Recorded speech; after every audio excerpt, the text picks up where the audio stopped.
onasiga xotinini yomonlab tashlayapti. Mamina sinochklar. Bularni ishtoni yo'q.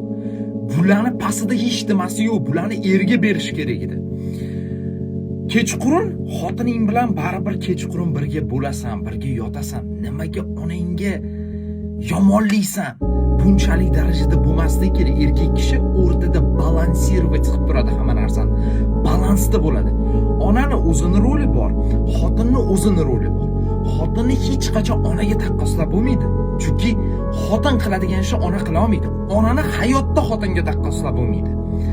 Ba'zi bir erkaklar mashina buzadi-da, ikkita insonni bir-biriga qayrib qo'yadi. Bu narsa butun umr ketdi уже. Kerak emas bu narsa, iltimos. Juda yomon oqibatlarga olib keladi. Oilani buzib tashlaydi bu narsa. И также onani xotinlarga ham yomonlayotgan o'g'il bolalar ham chiqyapti qo'sh tirnoq ichidagi.